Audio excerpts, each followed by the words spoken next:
You awaken to a silent capital. The alarm never sounded. That is the first thing you notice. The second is the silence. A heavy, unnatural quiet.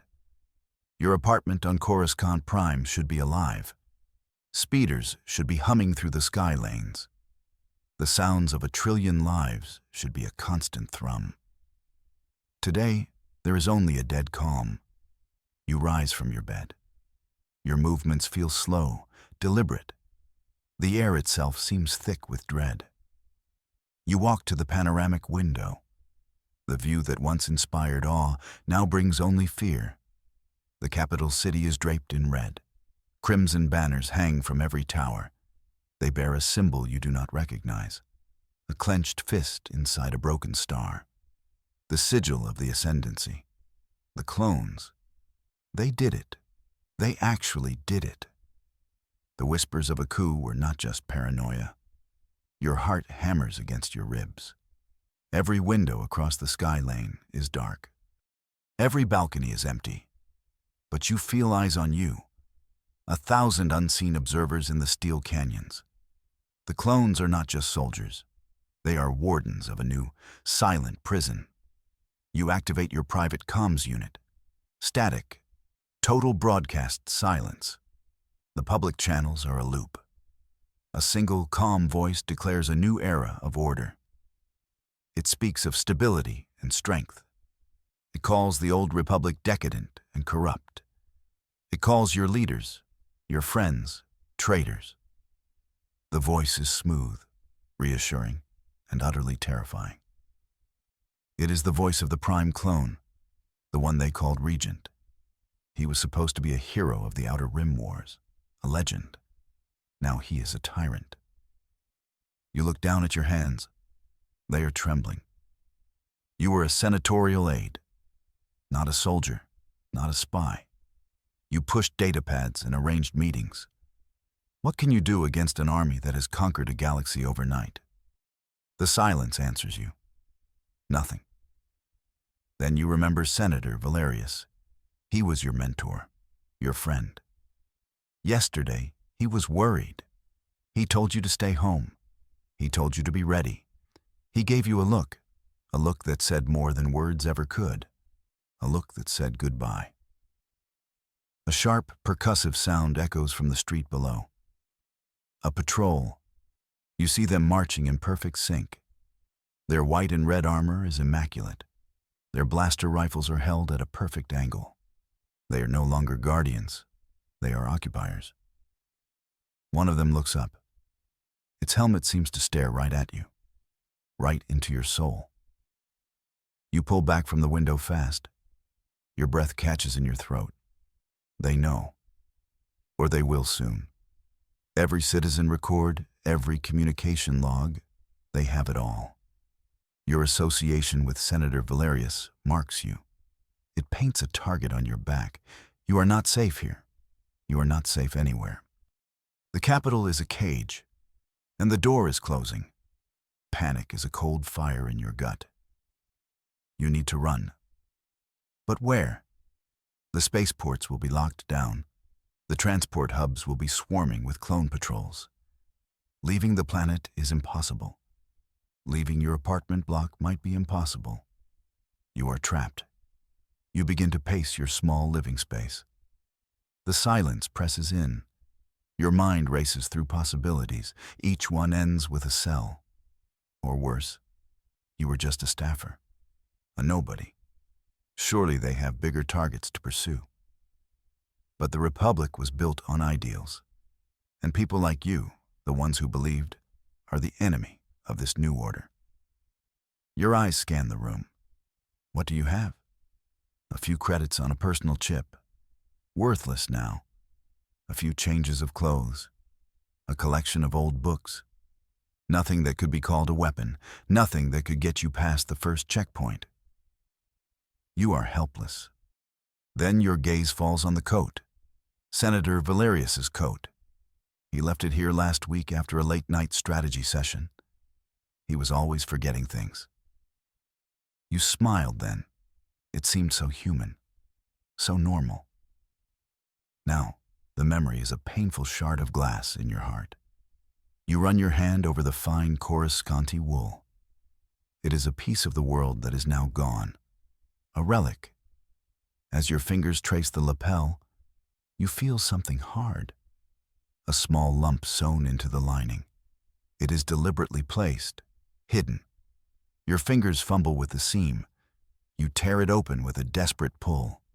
A small black data chip falls into your palm.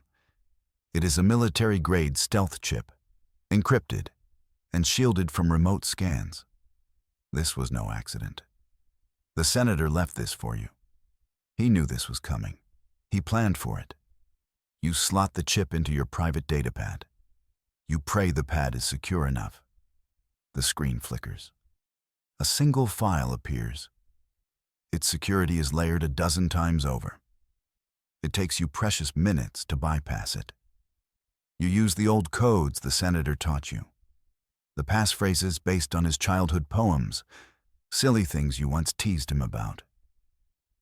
Now they are the keys to survival. The file unlocks. A holographic image of the senator appears. He looks tired, older than you have ever seen him. His voice is a hoarse whisper, a ghost in the machine. If you are seeing this, he begins. His eyes seem to look right at you, full of sorrow, full of resolve. Then we have failed. The Republic has fallen. He pauses. The sound of distant alarms echoes in the recording. He was recording this during the coup, during the fall. They are everywhere, he says. The clones, they turned on us, all of us. It was a single command. A switch was flipped. I do not have much time. He looks over his shoulder.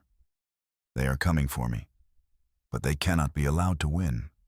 There is still hope, a failsafe, a last resort. His image flickers. The recording is degrading. The chip contains coordinates, a rally point. It is a place we prepared for a day we prayed would never come. Go there. Find Admiral Kota. He is waiting. The senator leans closer to the recorder. His face is a mask of urgency. Trust no one else. The rot is deep. They have eyes everywhere. The clones are not the only enemy. His voice drops lower. They are connected, all of them. One mind. Do you understand? It's not an army. It's a single weapon. A loud crash sounds in the background of the recording. Shouting. The senator flinches. I am out of time, he says. His final words are clear and sharp. Survive. Avenge us. For the Republic. The hologram vanishes. You are left with a set of coordinates. A destination in a forgotten sector of the Outer Rim, and a warning that chills you to the bone. One mind. It's not an army. You look at the data chip. It is the senator's last will and testament. It is your only path forward. You must escape the city. You must reach that rally point. You owe him that much. You owe it to the memory of freedom. The data chip holds the coordinates, but it also holds the target on your back. You know you have to wipe your datapad after this. Destroy it. The chip is all that matters now. You take a deep breath. The fear is still there, but now it has a companion. Purpose. The senator did not give you a choice. He gave you a mission. The city is a web, and you are the fly. To escape, you cannot use the main arteries. The sky lanes and maglev trams are death traps. You need the forgotten paths, the service tunnels and maintenance shafts, the city's underbelly. You change into dark, utilitarian clothing. You pack a small bag, a hydro flask, a few nutrient bars. The data chip is tucked into a secret pocket in your boot. You erase your datapad. Then you smash it for good measure. No digital ghosts for them to follow. Your apartment has a service hatch. It's meant for droids. It leads to the building's waste disposal system. It's filthy. It stinks. It's perfect. You pry it open. The smell of ozone and refuse washes over you. Holding your breath, you slip inside. Welcome to the new galactic transit system. At least there are no fees. The chute drops you into a massive collection tube. You slide for a few moments, then you land in a pile of soft refuse bags. The landing is surprisingly gentle. A small mercy. You are in the bowels of the megastructure, a world of pipes and conduits. It is dark and damp. The only light comes from the occasional service panel. You check the coordinates on a simple compass unit. The rally point is off-world. That means you need to get to a spaceport. Not the grand passenger terminals, a cargo port, a place where illicit ships come and go, a place where a person can disappear for the right price. The city has several. The closest is on the western industrial spire, miles away. You begin to walk. The tunnels are a maze. You use old schematics you once pulled for the senator. He was investigating city infrastructure corruption, another ghost that now helps you. The irony is not lost on you. You move from one service sector to another. The silence down here is different. It is punctuated by the drip of water, the hum of distant machinery, the scuttling of unseen creatures. Hours pass. You lose track of time. Your legs ache. Hunger gnaws at you. But you keep moving. Every step is a small victory against the new regime. Suddenly, you hear voices. They are echoing down a side tunnel. You freeze. You press yourself against a cold metal wall. You peer around the corner. A clone patrol. 4 of them. Their armor is scuffed and dirty. They are sweeping the service levels, looking for people like you. One of them stops. Its helmet tilts. Signal fluctuation. It says. Its voice is mechanical, soulless. Sector Gamma 7, sub-level 9. My scanner is picking up a biosignature. Your blood runs cold. That's you. They have detected you. It is probably just a lurker. Another clone says. Waste of time.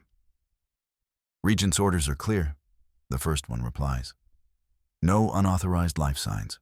We check it out. Standard sweep pattern. They start moving in your direction. Their heavy boots clank on the metal floor. Each step is a drumbeat of your impending doom. You have nowhere to run. The tunnel behind you is a dead end. This is it. You look around wildly.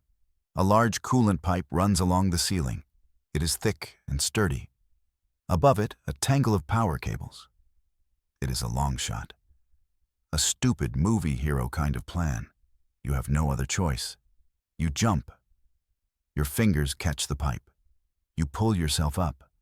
You straddle the pipe just as the patrol rounds the corner. Their helmet lights cut through the darkness. The beams slice the air just beneath your feet. You hold your breath. You try to make yourself smaller, to merge with the shadows. They walk directly under you, so close you could reach out and touch them. Their synchronized movements are unnerving. They are like insects. Predictable, programmed. You see them scan the area. Their helmet sensors sweep back and forth. You are sure they will see you. The lead clone stops again, right below you. It looks up.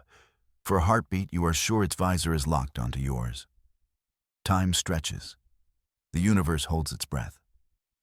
Nothing, the clone says. Scanner must be malfunctioning. Let's move on. The patrol continues down the tunnel. Their footsteps fade into the distance. You wait until you cannot hear them anymore. Then you wait another 5 minutes. Only then do you allow yourself to breathe. You sag against the pipe. Relief washes over you, so potent it almost makes you sick. You drop back to the floor. Your knees are weak. That was too close. The senator was right. Their network is sophisticated. They can detect a person hiding in the guts of the city. You need to be smarter, faster. You continue your journey. But now you move with a new kind of caution. Every shadow is a threat. Every sound is a potential patrol. You learn to use the city's systems to your advantage. You trigger small electrical shorts to create sensor ghosts. You open and close steam vents to mask your heat signature. You are no longer a senatorial aide. You are becoming a survivor. After what feels like an eternity, you see it. A faint light in the distance. A change in the air pressure. You are nearing the surface. The industrial spire. You emerge from a sewer grate. The air smells of metal and fuel. You are in a sprawling cargo yard. Massive freighters are being loaded by giant robotic arms. The clones are here too. They stand guard at every entrance. They check every manifest. But the place is huge, chaotic, a perfect place to get lost. You blend in with a group of dock workers. Their faces are grim. Their movements are hurried. No one makes eye contact. The new order has made everyone an island. You pull your hood low. You keep your head down. You walk towards the docks, towards a ship, towards freedom. You need a captain, a pilot willing to risk everything for a few credits, or maybe for something more. You scan the crowd. You look for a certain kind of person, someone with desperate eyes, someone who looks like they have nothing left to lose, someone like you. You find your ship, or rather, it finds you. A rust bucket freighter called the Stardust Drifter. Its captain is a grizzled old human named Jax. He has a prosthetic eye that whirs when he is thinking. He agrees to take you. He doesn't ask too many questions. He just names a price you can barely pay. The journey through regulated space is tense. You hide in a small smuggling compartment. It smells of old spice and engine grease. At every checkpoint, you hear the clipped, robotic voices of the clone officers. You hear Jax's smooth, practiced lies. He complains about faulty regulators and spoiled cargo. He is a surprisingly good actor. For an old smuggler, he must have some practice. Finally, after days that feel like weeks, you are clear. You are in the uncharted territories. The Outer Rim. The ship's engines hum a new, more relaxed tune. Jax lets you out of the compartment. "Welcome to the Freeish galaxy," he says, handing you a cup of hot synth caf. Your hideout is in the Nightingale cluster, an old mining outpost, abandoned 50 years ago. The coordinates from the Senator's chip lead you to a dense asteroid field. It is a navigational nightmare, a graveyard of rock and ice, perfect for hiding. Jax expertly guides the Stardust Drifter through the maze. They called this place the Ship Shredder back in the day. Jax comments, his one good eye focused on the console. Only a fool or a desperate man would come here. "I guess that makes us both," you reply. Jax grunts. It might have been a laugh. Deep inside the asteroid field, you find it. Rally Point Nightingale. It is not what you expected. It is a hollowed-out asteroid, a rock with engines and life support. Dozens of ships are docked with it. Fighters, frigates, medical transports, a ghost fleet. It is a motley collection of survivors. Jax docks the Stardust Drifter at a rusty docking clamp. You step out into a bustling hangar bay. The air is thick with the smell of welding torches and recycled air. People of all species rush about. They are patching up ships. They are loading supplies. Their faces are a mixture of fear, exhaustion, and grim determination. These are the last remnants of the Republic fleet. An officer approaches you. She is a tall, imposing woman with silver hair. Her uniform is crisp, despite the chaos around her. A single insignia on her collar marks her as Admiral Kota, the woman the Senator told you to find. "You are the one from Coruscant," she says. "It is a statement. not a question. Her eyes are sharp. They seem to peer right through you. Senator Valerius sent a message ahead. Through channels I thought were long dead. He said you had something for me. You reach into your boot. You pull out the data chip. Her face remains impassive, but you see a flicker of something in her eyes. Respect, maybe even hope. Come with me, she says. We have much to discuss. She leads you through the winding corridors of the asteroid base. It is a maze of metal and rock. The walls are bare. The lighting is functional. This is a place of war, not of comfort. She takes you to a command center. A large viewport looks out onto the asteroid field. A handful of officers are at their stations. They look up as you enter, then they quickly look away. The mood is somber. Admiral Kota gestures to a holographic map at the center of the room. This is all that is left, she says. Her voice is low. Less than 5% of the Republic fleet answered the recall. The rest were destroyed, or they bent the knee to the regent. She looks at you. Valerius said you had information, his last whisper from the core worlds. What did he tell you? You tell her everything, about the data chip, about the warning, about the clone army being a single entity. One mind controlling 1 million bodies. The officers in the room murmur. They look at each other with unease. Admiral Kota listens intently. Her expression does not change. When you are finished, she is silent for a long moment. One mind, she says finally. Her voice is heavy with implication. That explains their coordination, their perfect instantaneous tactics. We were fighting a single, hyper-intelligent opponent, not an army. An officer speaks up, a young tactical expert. But who is the mind, or what? Is it the prime clone? The regent? We do not know, the admiral says. And we lack the resources to find out. Our intelligence network is gone. Our fleets are shattered. We are stranded here, hiding, waiting for the end. The hope that had carried you this far begins to fade. You escape the capital. You cross the galaxy, only to find a resistance on the brink of collapse. They are not planning a counterattack. They are just trying to survive. The senator did not send me here to watch the end, you say. Your voice is stronger than you expect. He sent me here because there was a chance. Admiral Kota turns to you. A wry smile touches her lips. Hope is a dangerous thing, kid. But you are right. Valerius was never one to give up. She taps a command on the central console. The star map shifts. A new sector is highlighted. It is a remote, forgotten part of the galaxy. Valerius had a contingency for everything, she says, even for the apocalypse. He called it the Ghost Fleet. The admiral zooms in on the highlighted sector. A single star system appears on the holographic map. It is designated only by a string of numbers. No name, no registered colonies. Just a dead star and a few barren rocks. This is Yard 734, Admiral, Kota says.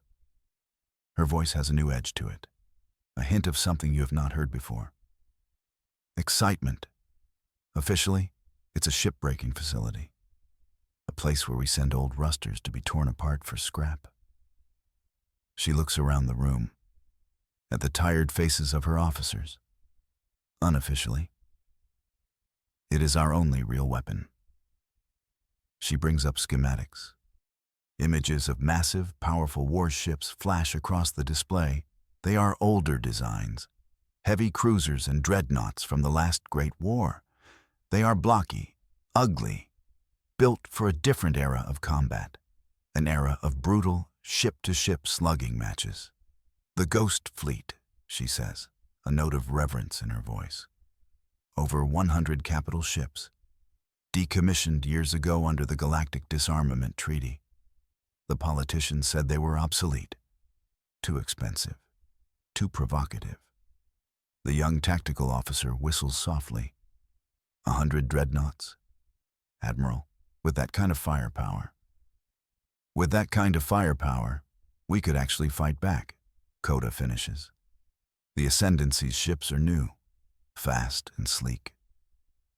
But they are built for occupation, not for a stand-up fight. These old girls, they were built to break fleets. They are tough as iron. A spark of life returns to the command center. The officers lean forward. They study the schematics with hungry eyes. For the first time since the coup, you see something other than despair. You see the glint of a warrior's spirit. Why were they not scrapped, you ask?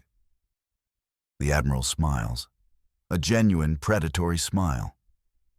Bureaucracy is a wonderful thing. Senator Valerius and a few of his allies managed to delay the final decommissioning order, year after year. They tied it up in so much red tape the program was eventually forgotten.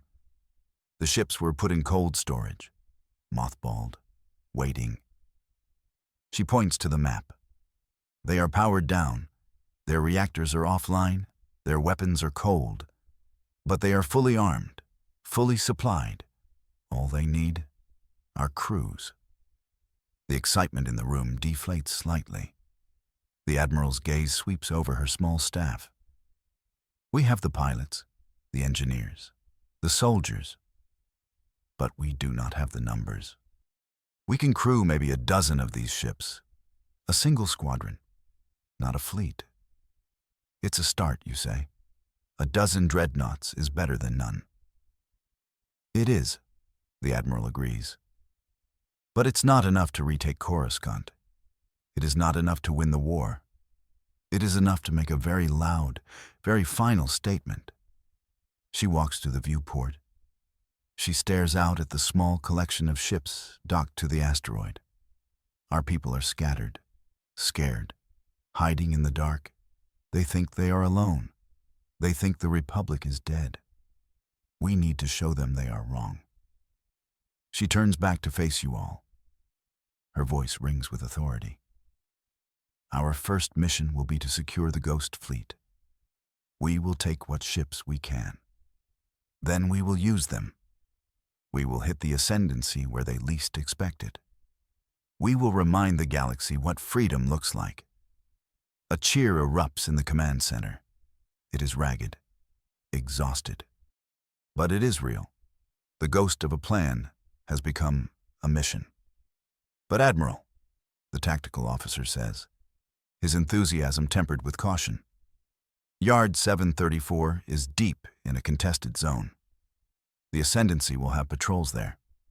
And we are low on fuel, low on supplies. Just getting there will be a risk. Every breath we take is a risk, Coda replies. But your point is valid. We need to be smart about this. She turns to you. The Senator's chip. Does it contain anything else? Any other hidden messages? You think back to the Senator's final words, the warning. You bring it up. He said the clones are one mind, a single entity. The Admiral nods slowly. Yes, you told us, and that is the key. She walks back to the map. If they are one mind, they have one perspective, one set of priorities. And right now, their priority is consolidation, locking down the core worlds, purging loyalists. They are looking inward.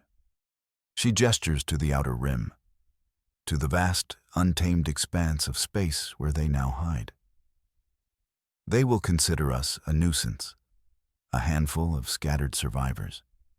They will not expect a coordinated strike, especially not from this direction. Her plan is audacious. It is desperate. It is probably insane. But it is also brilliant. She intends to use the enemy's own single-mindedness against them. They are a predator focused on its kill. They will not notice the wasps stinging their flank. We will need to be ghosts, the Admiral says. Silent running. No active scans. We will use the oldest trick in the book. We will fly through the serpent's maw. A hush falls over the room. The serpent's maw, a treacherous nebula famous for its sensor-baffling gases and gravitational anomalies. A place where ships go to die, or to disappear. It will be dangerous, Admiral, Kota says. But it will hide us. It will get us to yard 734 undetected. She looks at her officers. Then she looks at you. Pack your things. We leave in 1 hour. It's time to wake the giants. Your heart pounds with a new kind of energy. This is it. The beginning of the counteroffensive. A handful of rebels against a galactic empire. It is the kind of story you read about in history books. Now, you are living it. You wonder if you are ready. You are not a soldier. You are just a person who is in the right place at the wrong time. Or perhaps, the perfect place at the perfect time. The senator chose you for a reason. You are starting to believe you might find out what that reason is. The journey to yard 734 is a silent one. The small flotilla, a handful of frigates, and your freighter, the Stardust Drifter, slips through the void. All non-essential systems are powered down. The ships run cold and quiet. They are silver ghosts against the black. You spend your time in the Stardust Drifter's cockpit with Jax. He teaches you the basics of astronavigation, how to read the star charts, how to plot a course through the gravitational tides. He is a patient teacher. He says it is good to keep your mind busy. It keeps the fear at bay. During one long, quiet shift, you ask him, "Why are you doing this, Jax? You could be safe, hiding somewhere. Why risk your life for a lost cause?" Jax stares out at the star-strewn darkness. His prosthetic eye whirs softly. "Lost causes are the only ones worth fighting for," he says. "Besides, the Regent's new order has no place for guys like me. Independent traders, free thinkers, they want conformity, cogs in their machine." He takes a sip of his caf. "I've been a cog before, didn't like it. I prefer to be a wrench in the works." He gives you a sideways glance. I imagine you feel the same. You do. You have seen the machine up close. You have seen what it does to people, to worlds. The silence it imposes, the fear it breeds. You arrive at the edge of the serpent's maw. The nebula is a spectacular, terrifying sight. It is a swirling chaos of incandescent gas. Purple, green, and gold clouds churn in slow motion. It is beautiful, and it is deadly. "Admiral," Kota's voice comes over the comms. Her voice is calm, but you can hear the tension underneath. "We are entering the nebula. Maintain calm silence. Follow our wake. The gravimetric currents are unpredictable. That is an understatement. As soon as you enter the maw, the Stardust Drifter begins to shake. Alarms blare for a moment before Jax silences them. The ship groans and protests. It is like sailing a wooden skiff through a hurricane. "Hold on tight," Jax mutters. His hands dance across the controls. He fights to keep the ship stable. This old girl has seen worse, I think. He doesn't sound very convincing. It's probably one of his jokes. Inside the nebula, sensors are useless. You are flying blind, relying only on the faint energy trail of the Admiral's flagship ahead. The gas clouds outside are thick. They press in on the ship. Sometimes they glow with an eerie light. You see shapes in them, phantoms and monsters of the deep void. During a rare moment of calm, Admiral Kota opens a secure, short-range channel. She wants a meeting, a strategy session. Not in person, but through a shielded holographic link. You gather around the comms unit in the cockpit. Her image flickers into existence. She is on the bridge of her frigate, the Endurance. "We need to talk about the enemy," she says without preamble, specifically about the one mind concept. "I've had my analysts going over every battle record we have from the coup." She pulls up tactical displays. They show engagements from a dozen different star systems. All of them are one-sided. All of them show Republic forces being outmaneuvered. Outthought. "Look at this," she says, highlighting a battle over the shipyards of Fondor. "The Ascendancy fleet predicted every move our commanders made. They didn't react. They anticipated. It was like they knew our strategy before we did." She switches to another display, a ground engagement in the capital. The clones moved with perfect city-wide coordination. No lag, no miscommunication. One squad would flush out a resistance cell. Another squad, blocks away, would be in position to intercept them. Perfectly. "It's not possible," Jack says, stroking his chin. "Even with quantum entanglement comms, there's a light-speed delay. You can't coordinate an entire planet's worth of soldiers in real time, let alone a galactic fleet." "Exactly," the Admiral says. "Unless the signal isn't going from soldier to soldier, or ship to ship, it is going from a central source to all of them.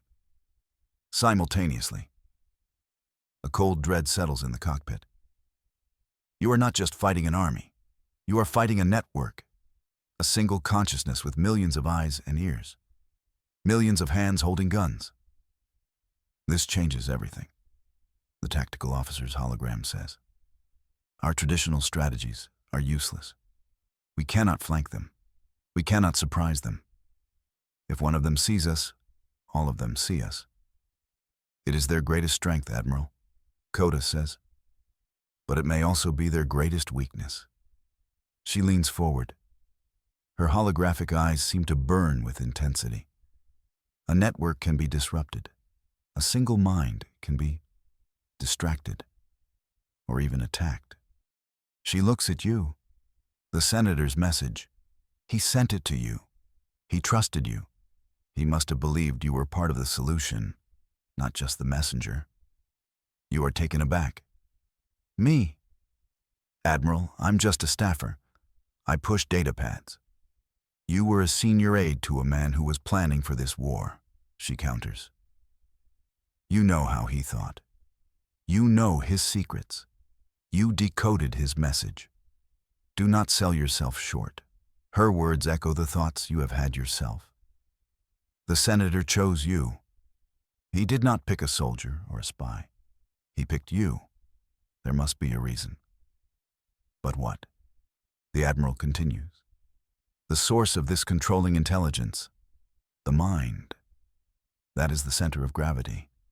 That is our ultimate target.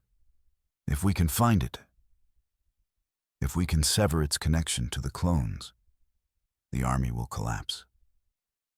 "Find it?" Jack scoffs. "It could be anywhere in the galaxy, hidden on some forgotten moon, or on a ship in deep space." "Perhaps," the Admiral concedes. "But we have a lead."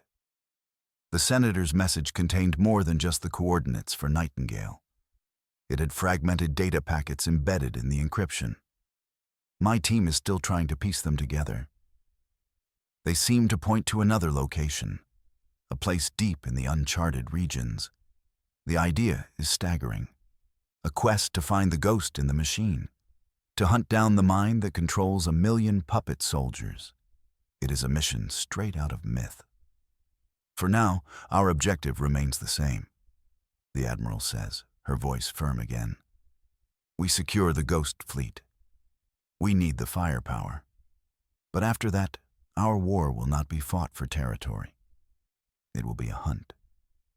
The hologram of Admiral Coda flickers and dies. You are left in the quiet cockpit of the Stardust Drifter. The nebula's ghostly colors swirl outside the viewport. You are hunting a god, a malevolent intelligence of unimaginable power. And you are doing it in a fleet of museum pieces.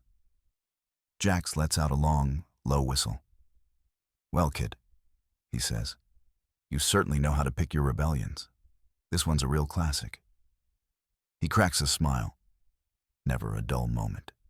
You cannot help but smile back. The fear is real. The odds are impossible. But for the first time in a long time, you feel a sense of clarity. You have a purpose. You have a target. And you are not alone. You are part of a fleet of ghosts, hunting a monster in the dark.